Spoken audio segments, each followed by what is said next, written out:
Benvenuti sul nostro canale. Come ogni venerdì vi facciamo vedere un po' come ci organizziamo con i nostri lavori. Come avete visto dai primi frammenti di questo video, abbiamo attaccato la nostra cimatrice coltelli al consueto trattore, quindi al nostro Same Dorado 75, che è quello deputato a fare questo lavoro.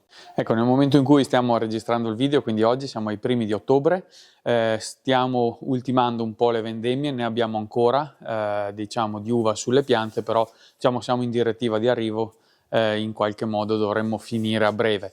In questi giorni sta piovendo molto, ieri abbiamo stoppato ieri sera gli ultimi momenti di raccolta.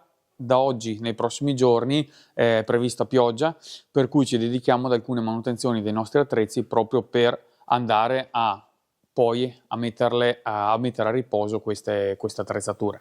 Ecco il motivo per cui abbiamo attaccato appunto la nostra cimatrice al Dorado, cioè non andremo in questo momento a cimare, nel senso che ormai la campagna è già in ordine, aspetta solo di essere raccolta, ovviamente meteo permettendo, perché in queste ultime settimane veramente stiamo un po' diventando matti nel cercare di riprogrammare, riorganizzare i programmi di raccolta. Come dicevamo, in questi giorni adesso approfitteremo a fare un po' di manutenzioni, ecco per cui abbiamo attaccato la nostra cimatrice al trattore, proprio perché adesso andremo a fare una bella pulizia in modo tale poi da essere pronta a essere rimessa e riposare per tutto l'inverno. Ecco, come si può vedere ovviamente si presenta in condizioni belle sporche, perché ovviamente i residui delle foglie creano poi una patina che va ad attaccarsi e a sporcare molto le componenti metalliche della cimatrice, sia del telaio, del portacoltelli, ovviamente anche i coltelli. Quindi in questo video andremo a pulirla sia con l'acqua che con un detergente particolare, proprio per questo tipo di sporco particolare della clorofilla e dei residui appunto vegetali che si posizionano appunto sulle componenti metalliche. Ecco, in questo filmato quindi vedrete come passeremo da questa situazione a quest'altra situazione. Come vedete molto più pulita, ovviamente, più lucida, brillante, appunto adatta per essere poi rimessa a riposo.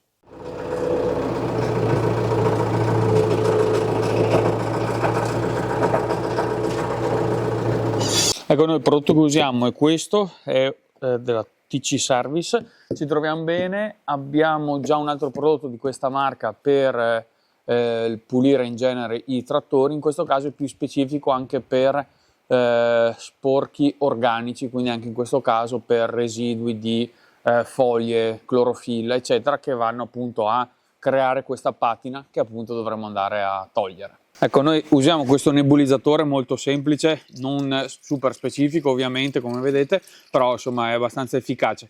Prima aggiungiamo l'acqua per 3/4 e poi andremo ad aggiungere la giusta quantità di shampoo in modo tale che sia diluito in modo corretto e poi andremo a spruzzarlo direttamente sulla superficie.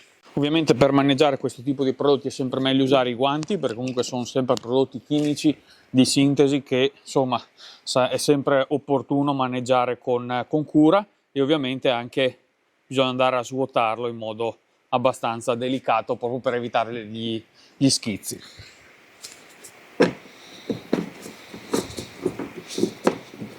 Ecco, una volta miscelato l'acqua e il detergente andiamo a nebulizzarlo su tutto la zona che vogliamo andare a pulire. Ovviamente dobbiamo dopo lasciare che reagisca il prodotto aspettando un po' di tempo, qualche minuto.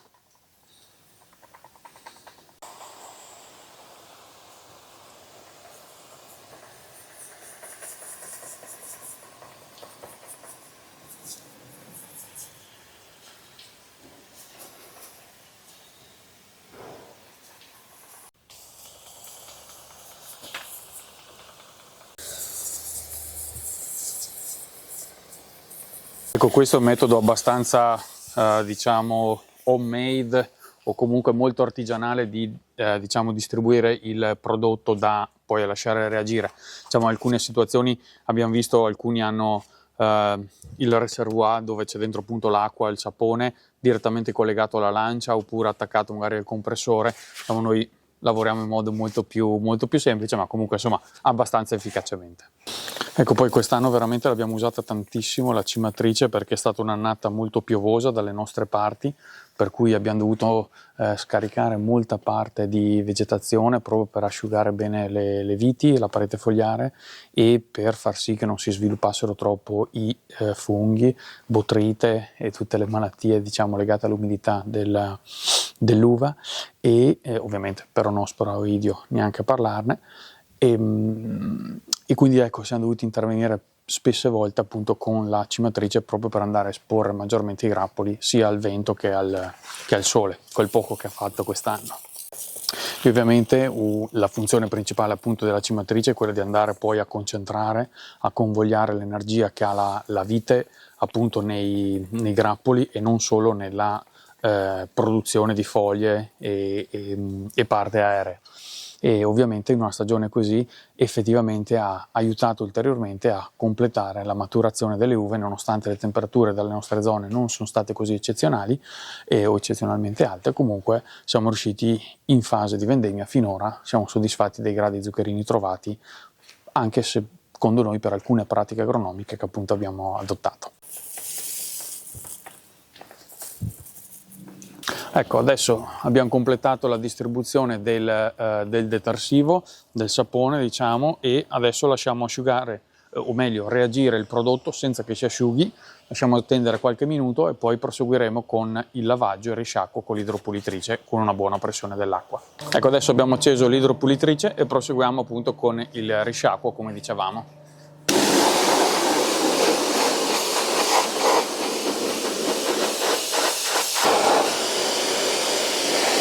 Vedete come pulisce veramente bene. Una volta che ha reagito il prodotto, lo sporco si stacca in modo molto veloce e semplice.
Ecco, adesso che abbiamo pulito la parte inferiore della cimatrice, andiamo a pulire la parte superiore, il top. È un po' più difficile perché dobbiamo ovviamente pulire più in alto, quindi magari dopo usiamo anche una scaletta se vediamo che il risultato non ci soddisfa del tutto.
Ecco, adesso abbiamo concluso le operazioni di lavaggio della nostra cimatrice, siamo molto soddisfatti di come è venuta, finalmente è tornata a risplendere e adesso prima di staccarla dal trattore le diamo una ingrassata un po' a tutti i cuscinetti, tutti i punti di ingrassaggio, in modo tale che poi possa passare l'inverno nella rimessa e poi il prossimo anno, la prossima stagione, diciamo, la troveremo con tutte le componenti ben lubrificate. Ecco, allora siamo arrivati alla fine anche di questo video. Come ogni venerdì vi ringraziamo di essere stati con noi, speriamo che i contenuti vi siano piaciuti. Qui in fondo vi lasciamo sempre le schede, che magari se volete recuperare qualche video, se ve lo siete perso, vi chiediamo di iscrivervi al nostro canale così ci supportate e ci vediamo la prossima settimana con una nuova puntata.